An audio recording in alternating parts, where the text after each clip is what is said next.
do get your book, I'll sign a reading from Plato about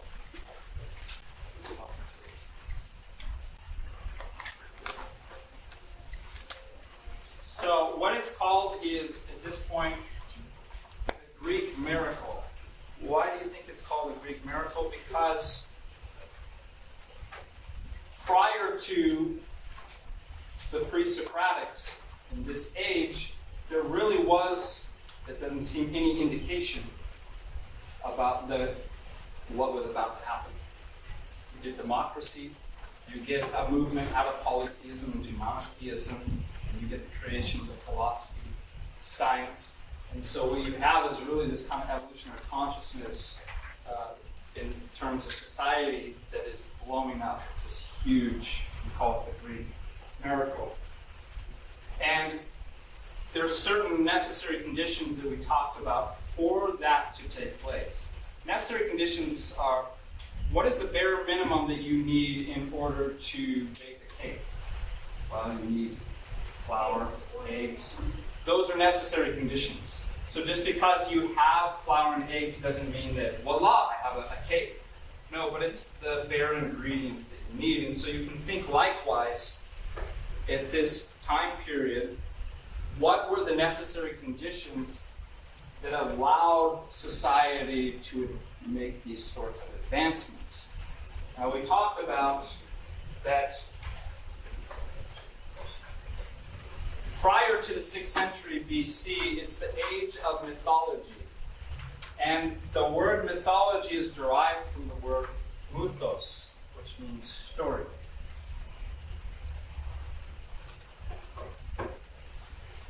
The big questions in life really have not changed. Where we come from? Is the universe eternal? What is everything made out of? What is change and motion? What does it mean to be a good person within community? These big kind of questions. But the way that people have answered those through various cultures, various religions, and philosophies, that does differ. The way that people answered these big questions in the age of mythology was through what? Story. So, perhaps, well, how many people have ever heard of Aristophanes, the playwright? Comedic playwright. He's an ancient Greek playwright, comedian. And for ancient, some of the stuff kind of gets a bit raunchy. In fact, I had a class where we all read and acted out the play The Birds. There's also The Clouds. But Aristophanes makes fun of a lot of the stuff in his culture. And part of it was this question, well, why is it raining? Well, it's because God's peeing through a sieve. Or this is a type of explanation, but it's a story. Or, for example, how do you explain the creation of the universe? Then you have all these various gods, and they're in a war or something like that. And one god stabs the other god, and his guts come out. And there is the beginnings of the universe. Now, it gives a sort of explanation because, well, if you thought that everything is in God and God is in everything, well, you might use this funny story to tell that, well, there was a big war up on Mount Olympus, and Zeus, stabbed so-and-so, and you see the type of how they're trying to answer things through stories. That is mythology. Now, something changes. When you get what we call the break from the myth, you have to have certain necessary conditions in place in order to break from that type of thinking. And the break from the myth included not mythos, not trying to answer these questions with story, but with logos. Logos is the Greek word where we get logic. And it means, it has to do with rationality, a rational explanation, truthful speech. This switch, you will see very clearly with the Presocratics coming out of breaking from mythology to story and developing a new methodology to interrogate nature and the world and try to find these big questions using logic, rational thought. This is why this is really the beginnings of philosophy and science. But remember, we talked about last class that every once in a while, every 300 years, you get one of these intellectual giants. An Einstein, a Newton, an Aristotle, a Socrates, and they're not even on the chart as far as intelligence. They're off the... Now, you can imagine the difficult things we've been talking about in class and going to a young child and trying to explain it. They probably have a pretty hard time. What do you have to do? What type of language do you have to use? You have to explain difficult things to children. Language they can get to condescend and speak in a way that they can understand. Well, might there not be something going on with the Presocratics? Why is the language so weird in the fragments? Well, because they're fragmentary and we don't actually have their writings. That's one reason. But might also another reason be that they're trying to explain science and philosophy, this new type of methodology of inquiring into the world and answering these big questions using rationality and logic to a people and culture that only understand stories. They're like little children in that sense. Well, you might use language that is reminiscent or that's familiar to storytelling, mythology. So that's why I encourage you when you're reading through the fragments, try not to interpret them literally, but ask yourselves, if he's saying everything's made up of water, does he really believe that? Or is it, or if everything's made up of gods? Does he really think everything's made up of gods? Or is he speaking in a way that the people can understand and he's trying to get them to see? No, there's a natural principle. And this is actually quite a good definition that I'd like to use for science. Providing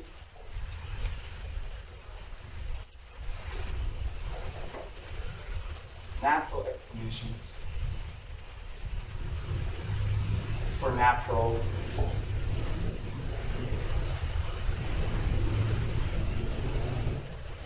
phenomena. So, harken back to that example of the little boy says to his mother, "Why is it raining?" Well, the mother could say, "Because God's angry and crying, that's why. And I drink all the time because your father's enough." Right? But the father says, "I drink all the time because your mother's crying."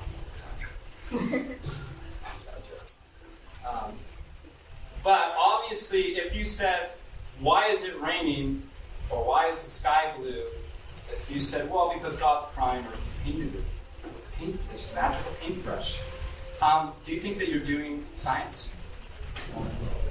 No, you're doing mythology. You're talking about something.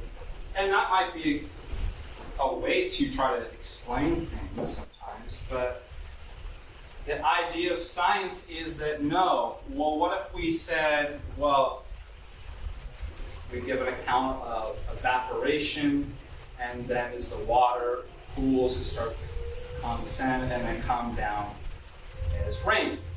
What are you giving? You're giving not a supernatural explanation for natural phenomena, but what? This is what you're going to see. Now, if you just came out to culture and people immersed in mythology and started using this language, they wouldn't get it. So you have to have one foot, if you're a Presocratic, in the language of myth, but you're trying to draw them, you're trying to emerge and break out of the myth. You're trying to draw them into a different type of way of thinking and inquiring into nature, using logos, truthful speech, rationality, which is why I say it truly is the beginnings of science. Another problem, too, is why wasn't this present before? Because they didn't have the hardware to run the software. And the hardware that they needed to be able to have rationality, you have to have freedom. If there was a mad scientist operating on your brain and making you think that this pen is in my hand, is that knowledge? No, you need to be free to be wrong or right. So rationality requires freedom. Not only does morality require the ability to be free. Remember we talked about this last class? Immanuel Kant says every ought, the moral imperative, implies a can. You can do something. That's why we don't scream at rocks and bad for rolling down the... They don't have the freedom to do otherwise. In mythology, do you know that they have this concept that the gods determined everything? And that if you came up, you're just a mouthpiece of the gods. So if you come up with anything beautiful in art and music, that's because the muse, the gods, possessed you to, well, in a framework, intellectual framework like that, or mythological framework, do you think it's possible to develop logos, rationality in science? No, you need to start to develop a concept of freedom. And remember I said that part of that requires an understanding of the individual as an individual. What do I mean by that? Well, because philosophy in many senses is an individual exercise. Any one of you can sit at your desk without pulling up a bunch of data and ask the big questions of life and do philosophy. In that sense, individuality is tied to morality and rationality. But they had no concept of that. In fact, if you read the poets, if you read Homer, there is no concept of the individual. This is sort of a necessary condition or a seed that must be sown before you can develop science, philosophy, and ethics even. The first person that you get this from, Hesiod. Have you heard of Hesiod? Hesiod's Theogony, where he actually, for the very first time in history, names himself a poet in the story. What you're starting to see is a breaking away from the current culture of that time and developing something new. And that's laying the groundwork for this to develop. Because once there's a concept of the individual as self, that I'm not determined. Because look, if the gods are just pulling our strings, if we're just puppets, marionette puppets, then no, there is no individual you. It's like if you create, I don't know, an avatar or something on the computer, is that a separate entity from you? No, it's an extension of you. It's a piece of you. If you create a little statue or something, it's not like, I've created life, look at him, talk to him. You're insane. It's part of, it's an expression of you. And if you pulled the strings, and animate it, it doesn't mean it's a real individual. A real living boy. What was it from? Pinocchio. Yeah. Pinocchio's a liar. Don't listen to Pinocchio, he's a liar. Yeah, it's a good story though. Horrifying. Right? Yeah. It's amazing they showed those horrifying cartoons to us when we were kids. So, now do you see the importance, once you start to develop a concept of self, then you can start doing other things. And do you know, it's very interesting, this is not the only time that this has happened, where there's been no concept of self. After the fall of communism, reality determines your language, and vice versa. Reality can actually change things. People know this. It's what's called propaganda. Learn to manipulate people's language, and you can change their reality. It's very, very powerful and a scary thing. So after the fall of communism, many people, translators and people, went into these various ex-communist countries, and they're trying to translate, and they often found a difficulty translating certain words that were associated with this idea. Does anybody want to take a stab? So after the fall of communism, many people went into the country, for example, doing translations of helping people translate texts and stuff like that, and they all discovered they came into difficulties. Things weren't able to be translated that were associated with this idea, because in that culture, they did not have that reality. And if you don't have that reality, why are you going to come up with a word for something that doesn't exist? Yeah, there's so much collectivism and absolutely, you're just a cog in the machine. You're part of the collective whole. There is no self or individual in these systems. And so, because that was not a reality for them, there was no need to develop any types of words that denoted or connoted the individual. Isn't that interesting? Because something likewise is happening with the break from the myth. That you can't break from the myth unless you have these certain realities in place. Then you can start developing words and concepts and arguments, and it changes. Here is a timeline that you can see. So Hesiod was 6th, 7th century. I think Homer was 8th or 9th century BC. You can look it up and correct me if I'm wrong, but it's roughly around there. So really what's happening is the break from a myth, the great miracle that's happening at this point. Who's the first philosopher? Thales. And then Anaximenes, Anaxander. Pythagoras. Have you heard of Pythagoras? Where did that sound familiar? Yes, Pythagorean theorem. A squared plus b squared equals c squared. Pythagoras. And he had kind of a cult. Remember joining the cult? Well, he wanted you to join his cult. And his cult was all about numbers. The universe could be explained, everything through numbers. And we have Heraclitus, Parmenides. In the 5th century, we get Socrates. Plato is the student of Socrates. Yes. Would you like us to know this? I'll put it up for you. You want me to put the... Yeah, you just talk with it. Yeah, I'll just put it up on one. And then Aristotle.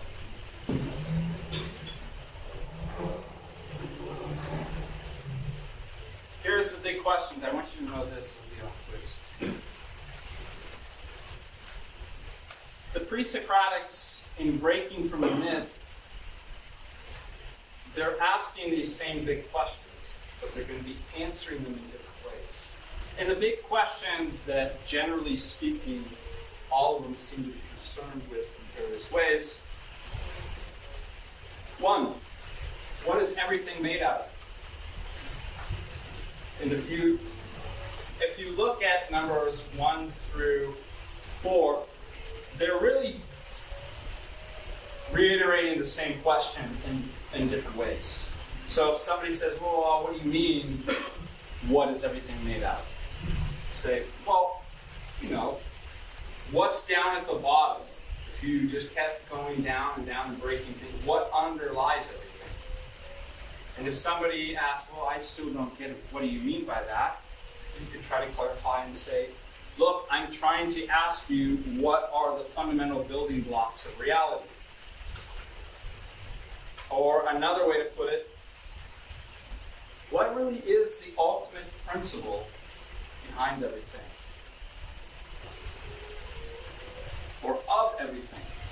And the principle explains things. The Greek word for principle is arche. A-R-C-H-E. With an accent there. So if you find a principle, I mean school principle, but the principle of your life is a guiding rule, isn't it? Or the principle of, can you give me an example? A principle that explains, sometimes we talk about arche as being a first principle.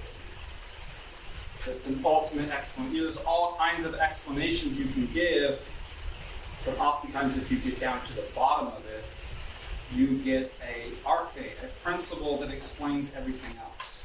And that's really the questions are concerned about.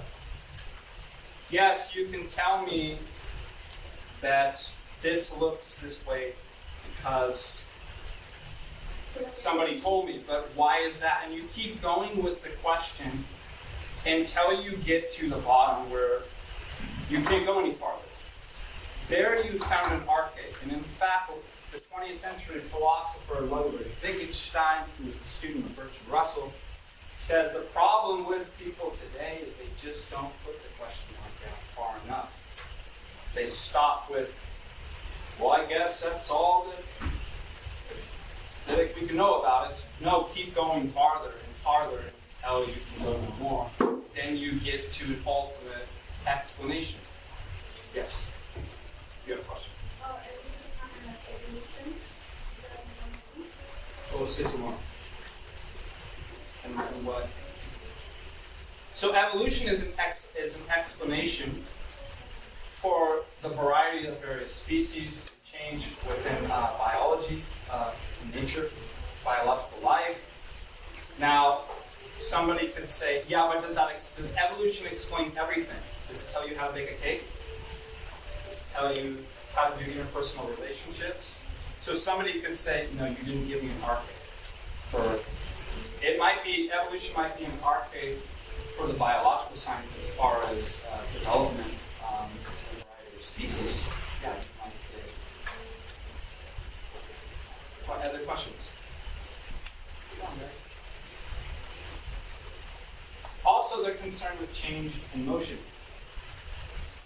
That's exactly what science is concerned with as well. Physics, at least, is concerned with change and motion. Not as if those in mythology weren't as well, but like I said, it's the way that they're answering those things.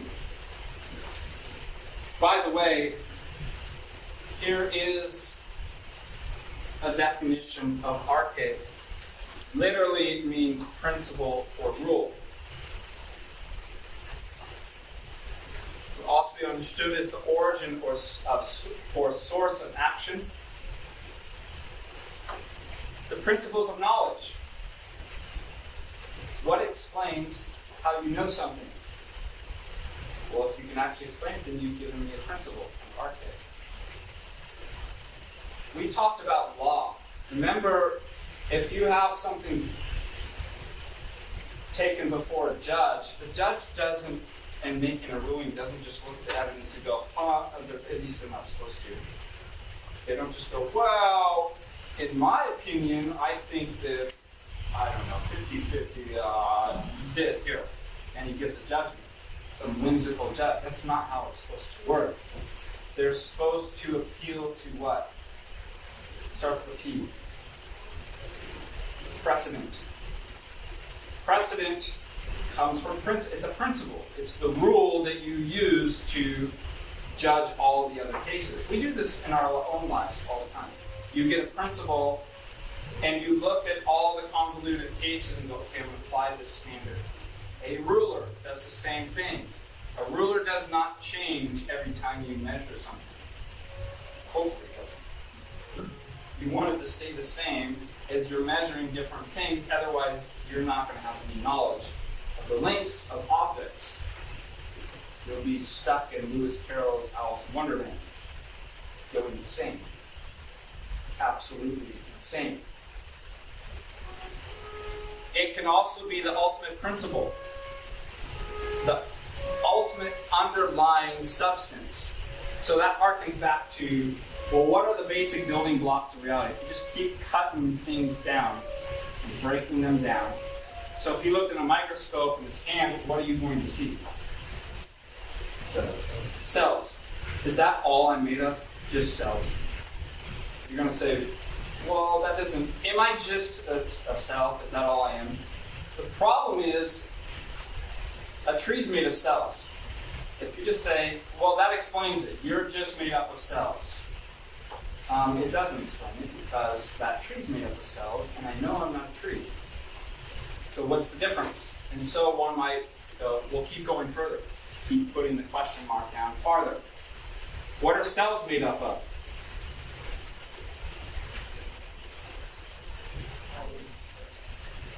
Yeah, you could go, it's made up of proteins. Proteins are made up of chemical structures, compounds, which are made up of atoms. See how you keep dividing and dividing until you get where you can put the question mark down no further. So you said atoms.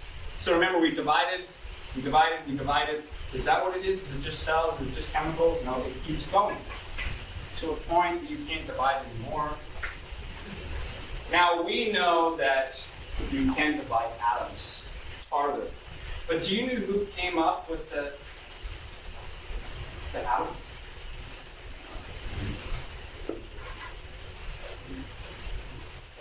Yeah, somebody said it first. It starts with E. Yeah, it sounds like you had it. It sounds like democracy. His name. Democracy. Yeah. Yes. Democritus, 2,400 years ago, already came up with it. Everything's made up of atoms. Does anybody? That's a Greek word, atom. A-T-O-M. Does anybody know what atom means in Greek? Yes. Perfect. Atom means indivisible, undivided. You can't go any farther. Now, this is a conceptual piece of information. Because what we could say today is, yes, you can divide it into neutrinos, quarks, and things like that. Well, Democritus say, well, that is your atom. Whatever you can't divide any further, we will just call that the atom. So they had already developed that in their thinking. So Democritus and various people would say, instead of saying things are made up of gods or give some type of story about God crying, they changed their story, their methodology in answering that. From story to everything's made up of atoms. Well, what does that sound like? Everything's made up of elements, different combinations of elements. Do you see the break from myth and mythology? And the emergence of something new, a new way of thinking and inquiring into the world. You've also, oh, by the way, how many people know what this fancy word means? Ontological.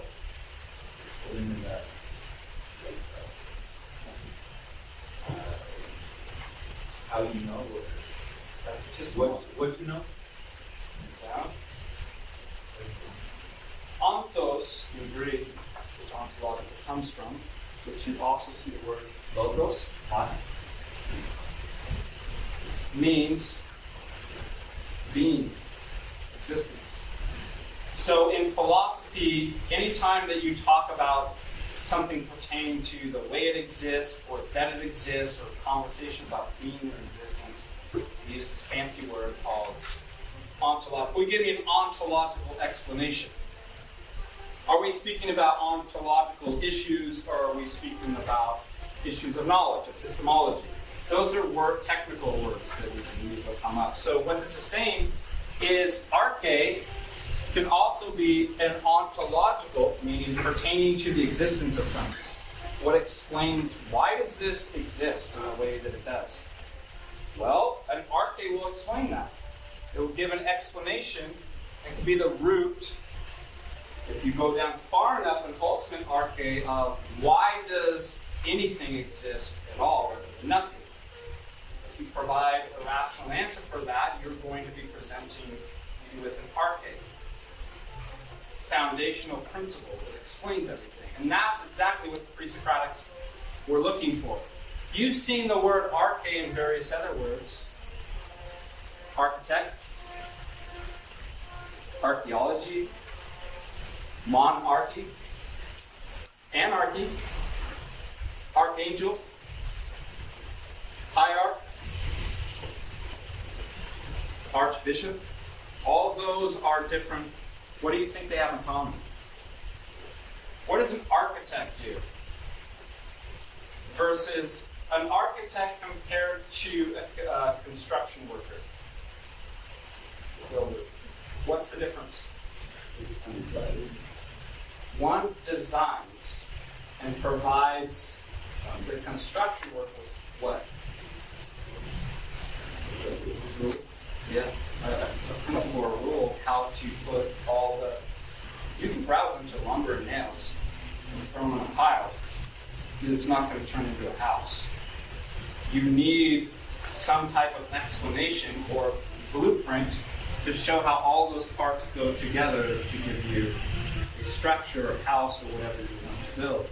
So the one that gives that explanation, that gives the blueprint, is providing an arche for the builder. That's why they're called architects. Same with archaeology. They're looking for a principle throughout human history to explain the various things that you see in history. Remember, it can also be rule or ruler. So, mono means what? One. So, what does monarchy mean? One ruler. Anarchy. No ruler. If you ever see the word before something, oftentimes, or an an, it is a negation. It means not. For example, one who believes in God is a what? Theist. One who does not believe in God is. So the Greek word for God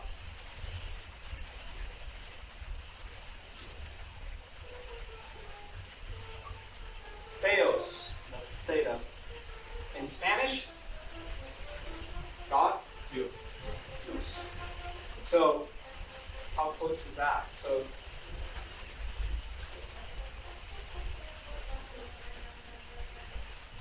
theta takes a dip sound and translates into Latin through the Latin languages. Theos. Isn't that cool? You can trace all this stuff back out to anarchy, no ruler. Don't want, then you're an anarchist. You don't want a ruler or government. You're an anarchist. Archangel. What do you think that means? Sometimes arche can mean first, not in order of time, but, well, the principal of the college, Greg Schultz, he's principal first. Is that because he was the first one here? Is it first in time? Or first in order of what? Kind of ruling or like a ranking. Or first place. That's a ranking. So what do you think archangel means? What's that? Yeah, there's actually, if you ever study angelology, St. John of Damascus is really good with this. There's 9 orders, rankings of angels. The highest actually aren't archangels. Seraphim, cherubim, principalities, dominions, thrones, authorities, archangels, and angels. So the archangels are like, so the lowest order would just be angels. They're all considered angels, but the lowest order is angels, which is supposedly, according to St. John Damascus, deals with individual human affairs, so your guardian angel or something like that. The archangel's like the lieutenant. That's what, so it's a ranking. Hierarch is a ranking. Archbishop. What's the difference between a bishop and an archbishop? Ranking. Archbishop outranks the bishop. Good. So you're getting kind of a feel for the way they use the word arche and the way that we use it in the various words, and we can see these similarities that illustrate the principle, rule, explanation, foundational explanation of why something exists, what underlies or what the underlying substance of all things. How many elements did the ancients believe in? 4. And the 4 elements were? Yes. Now, does that sound silly to you to think that everything's made up of fire or water? Are these guys dummies? It's just like, why would you think this is made up of fire and water? Well, this is why I encourage you, first think, perhaps they're not being literal. Just keep that in your mind. Now I'm going to ask you, of course there's a difference in number. But is there a difference in kind between our 119 elements in the periodic chart and their 4 elements? For example, there's clearly a difference in kind of what we're doing versus mythology. So it's something different. By difference in kind, I mean we're doing something totally different. Do you think that when the ancients are talking about 4 elements, specifically the Presocratics, are they doing something entirely different than what we moderns are doing with modern science? Or is it just simply it's more refined in the numbers frame?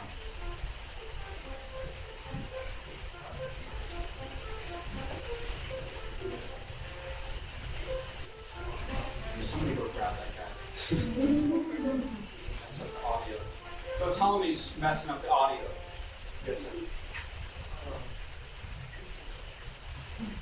Or bring him in. I don't come and wait for us. You got to be your So inconsiderate. Yeah.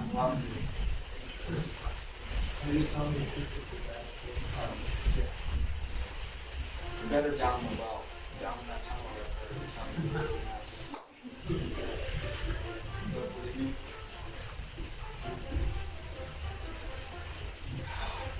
It's really distracting. Think about it this way. What if we give kind of a rule of charity here? We won't think that they're dummies.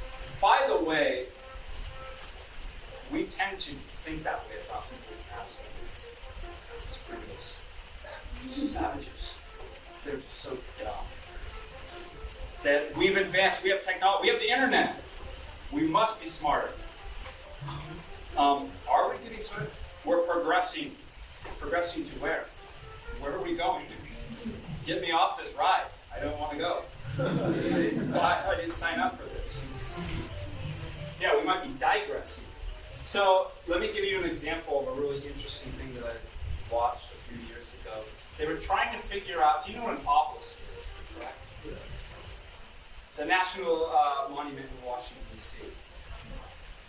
Egypt is the creators and originators the obelisk, and it looks like that thing like that, right?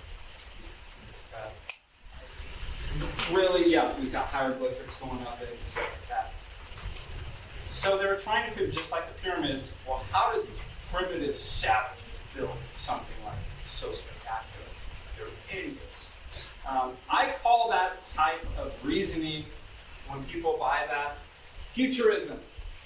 That just because we're moving to the future, we must be getting better and smarter. Well, that doesn't follow at all. You're going to have to give more evidence than that. It's the future. What the hell are you talking about? The future. What is that thing? You've never heard of it. We try to figure out how they were doing, we have like, they have in the video, cranes trying to lift that up using our modern technology. It was like breaking the crane, falling apart, and our modern technology could barely do it. They didn't have that. So how did they do it? The problem is, just like when I give riddles, often children get the riddles far quicker and easier than we do. And the reason why is that we're thinking about it too complicated. You've learned all these various things that the kids haven't, that you're trying, it's just making the matter much more complicated. And in science, we actually have something, a principle of parsimony, called Occam's razor. And Occam's razor says, don't make it more complicated. If you can answer what you're trying to explain using fewer things, that's to be preferred. Same with mathematics. Nobody wants a huge, long, or like proof across the board when you could do the same thing just using a small. Why are you wasting your energy doing it? In fact, there's a sense of beauty and asceticism that comes about when you can do the same thing using far less moves. It looks beautiful versus somebody that's like trying to well, I've got to get the stove on. It's like, well, why are you doing that? I don't know. Just go turn the.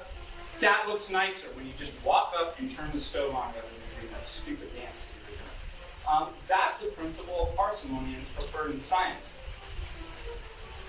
Perhaps we moderns are too complicated. We make things too complicated. So, you know what they figured out the solution was? A sandbox. They probably built a sandbox, which is very simple. And on this sandbox, it could have a ramp. Okay? You could fill it with sand. And let's suppose there's some plugs here that you can pull out. Now you could take the obelisk up here, like that. Have ropes around it. And let's say down at the bottom you build a little pivot point. What happens if I start pulling the plugs out of the sandbox that I built? Okay, and as the sand starts to diminish, what's going to happen to the obelisk? It's going to start to fall down. You can guide that right into. Now, which method would you prefer?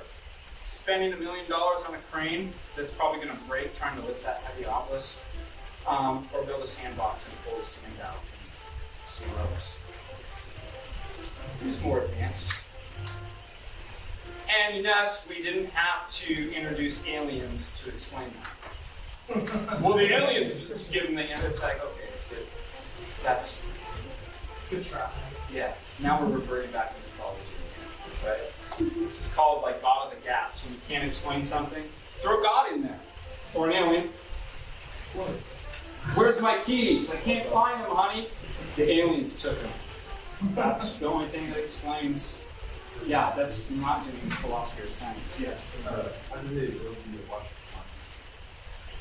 Aliens. Nice. I don't know. Probably brains.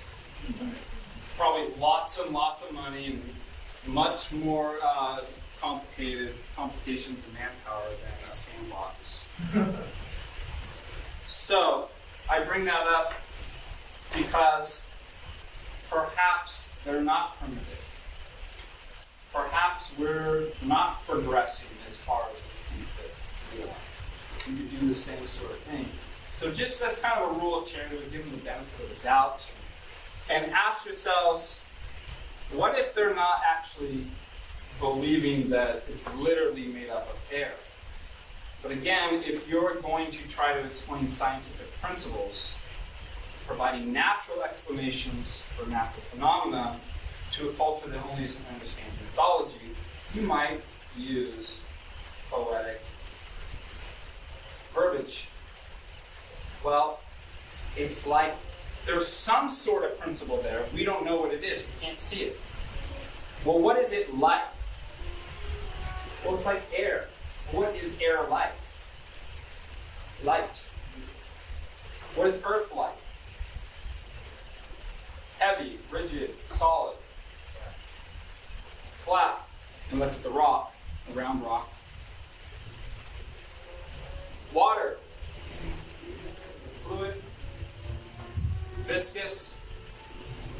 viscosity. Yeah. Fire. Where's the fire line? Yeah. Now, if Earth tends to just float around, tends to go where? Directionally. Down. Then what does fire tend to do? So do you see what we're thinking about things in nature? And what you could do is name, well, whatever the principle is, it's something like air, or it's something like fire. Well, really, that's sort of what we're doing with the atomic elements. I don't think that when Einsteinium was named on the periodic chart that we really thought there was a bunch of Einsteins. It's like, well, if we just actually get atomic microscope, we might actually see there really are ones. No, it's named after something, or it's named after some type of quality that you recognize somewhere else.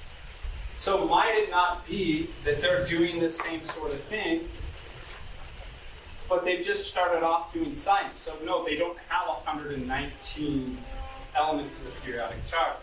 They have 4. They don't have atomic weights. They haven't developed that. But the principle is the same. They're not saying, well, God's crying. That's why it's raining. They're saying, no, it's made up of elements, and the way the elements interact. So they're giving natural causes to the natural phenomena, and therefore they're doing science. This is why it's doing science. Now, if you had to match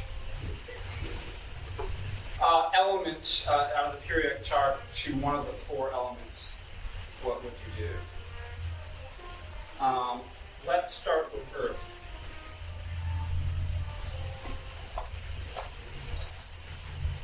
What is in, this is straight up organic chemistry, guys.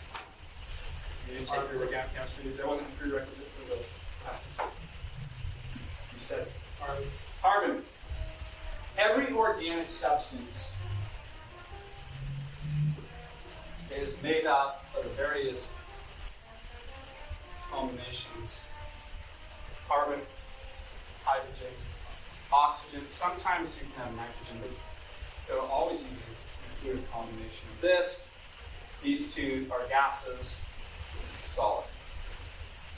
And well, clearly water would be what? Air?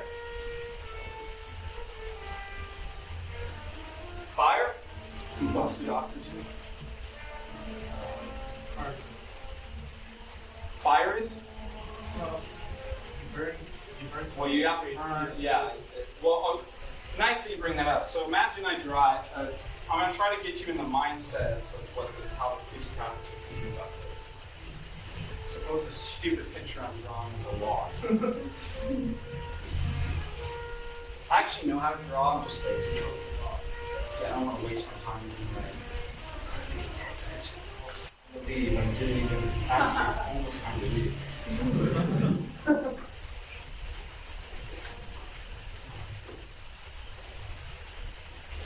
Do I have a red marker? Yes, I do.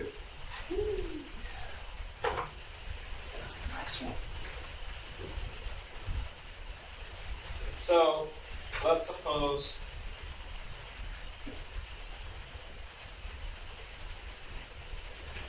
combusted O2 is fire.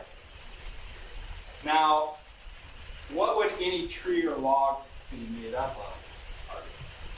Carbon. But if it was just carbon, carbon is diamonds, graphite, and pencils and stuff like that. How moist is that? Dry.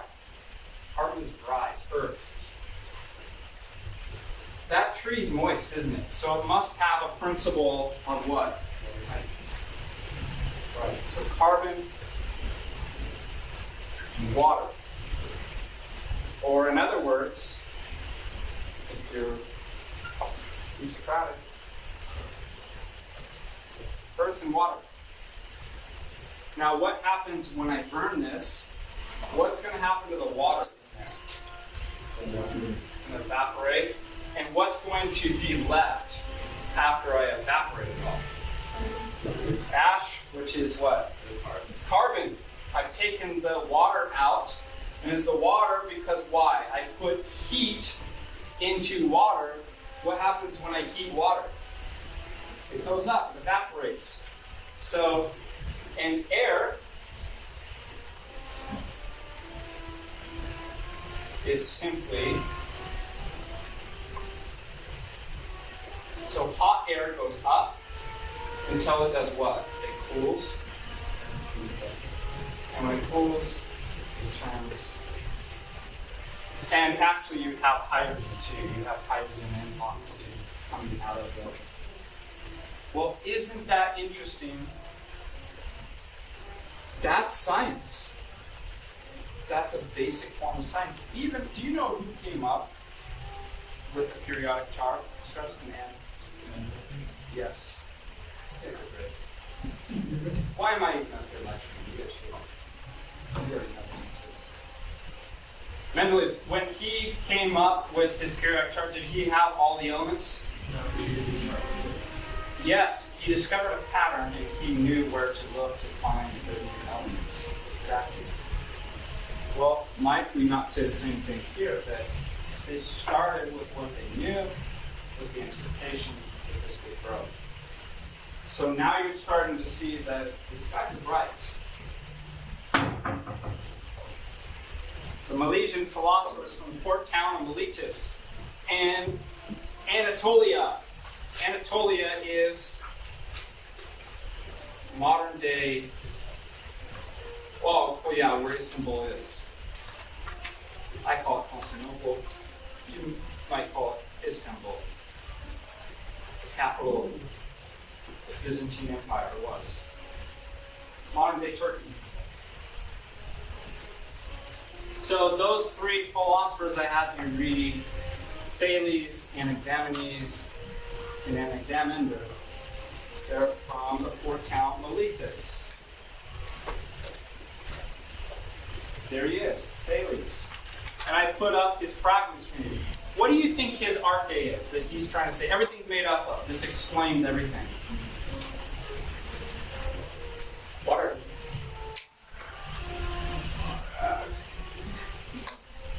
Now, why would he think water? Well, if you're in a port town, what are you looking at all day? Yeah. Have you heard this joke? Repeat after me. Silk, silk, silk, silk, silk, silk, silk, silk. Quick, what do cows drink? Milk. That is weird. Why would cows drink milk? They drink water.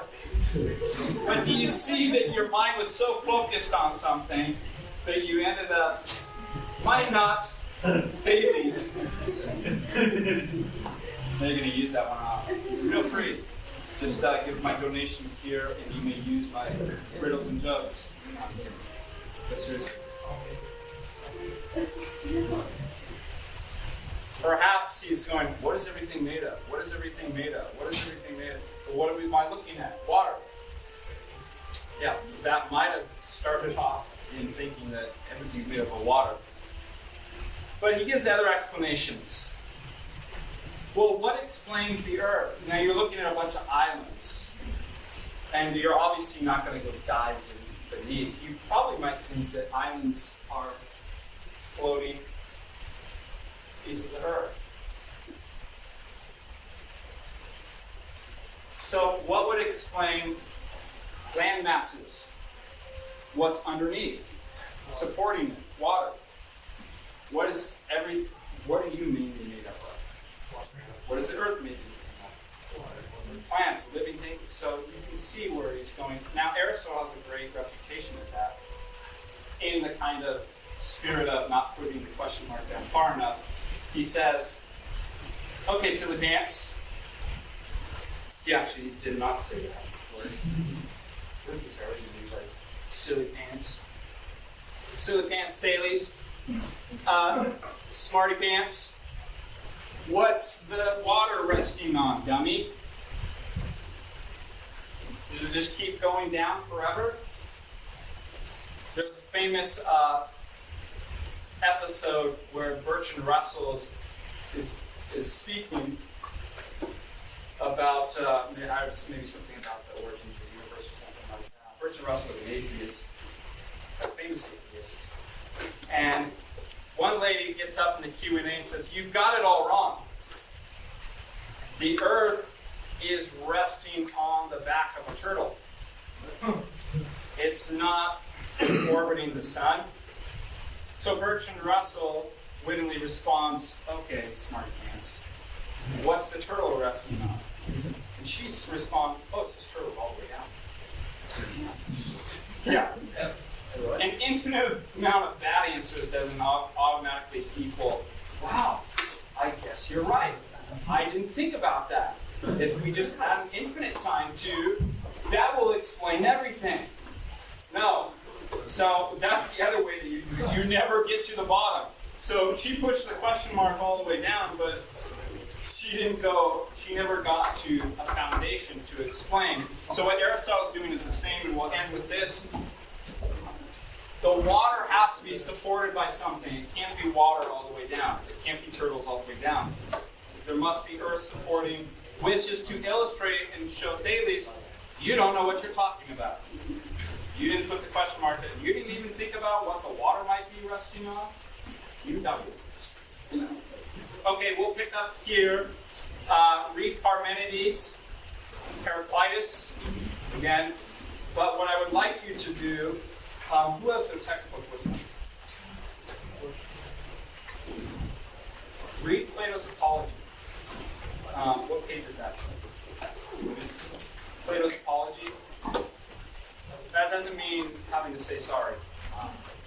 Does anybody know what an apology means in this sense? Or sometimes you might have heard of apologetics.